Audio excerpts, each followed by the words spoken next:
Welcome, Curious Minds, to another deep dive.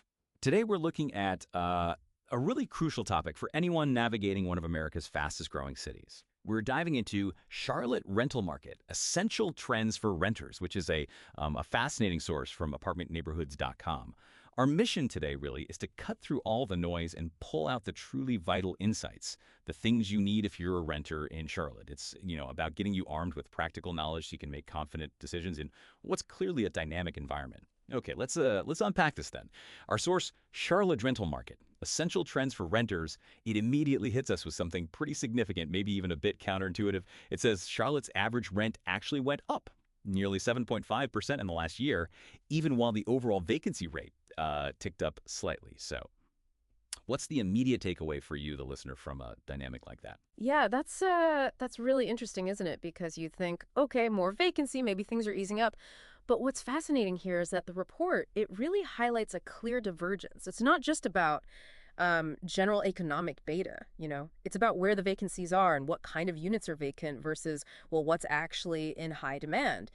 It suggests that even with more units technically available overall, the pressure on specific types of rentals, particularly the affordable ones, it hasn't really eased up much at all, which means, the average renter could still face some pretty tough competition for the housing they actually need or can't afford. That's a crucial distinction. Yeah. Yeah. So it's not this like blanket loosening across the board. It's very targeted pressure. And the report, it specifically points out that while you've got, say, luxury apartment construction booming maybe in areas like Uptown, the demand for like affordable two-bedroom units in neighborhoods like Noda or Plaza Midwood, it's creating actual bidding wars. Yeah. So how does that specific insight change a renter's strategy in Charlotte? What do you do with that info? Well, if we connect that to the bigger picture, it means you, as a renter, need to be incredibly precise, really targeted in your search. So for someone looking for that affordable two-bedroom, knowing that Nodai is seeing bidding wars, that tells you right away, okay, this is a hot submarket, it's competitive, and this kind of knowledge empowers you, doesn't it? You can decide, okay, do I need to jump on something immediately here, or maybe I should look at, neighboring areas that might offer better value without quite that intense level of competition. It's really about optimizing your living situation by understanding those like micro trends, not just the big citywide averages. Right, right. So it's about being proactive, not reactive, and really aiming your search. The source keeps emphasizing what renters must know today. That phrase suggests very time-sensitive, actionable kind of information. For instance, the report mentions a tightening rental inventory, specifically in certain suburban submarkets outside the main city core.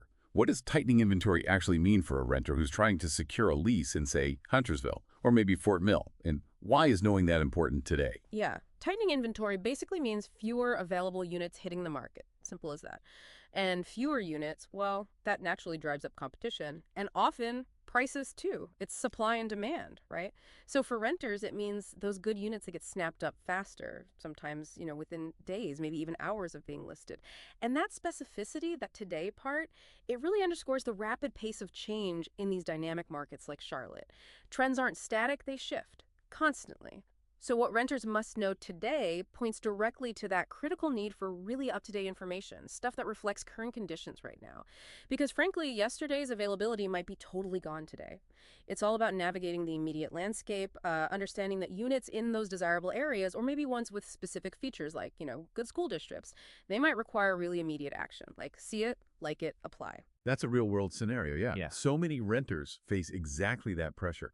And the fact that this info comes from a source like apartmentneighborhoods.com, what does that tell you about the kind of practical, sort of boots-on-the-ground information a renter can expect? And why is that type of info so important for making those today decisions we're talking about? Well, platforms like apartmentneighborhoods.com, their whole focus is typically on providing that localized, practical, actionable insight. That's their bread and butter. So it suggests the information isn't just theoretical market analysis. It's directly applicable to your search right now in Charlotte. For instance, the report might break down things like the average time on market for different types of units, maybe by neighborhood, or it might highlight how common application fees are and what they generally run. And that kind of detail, it helps you prepare, right? Get your documents ready, understand the speed you might need to move at, maybe even factor in potential upfront costs you hadn't considered.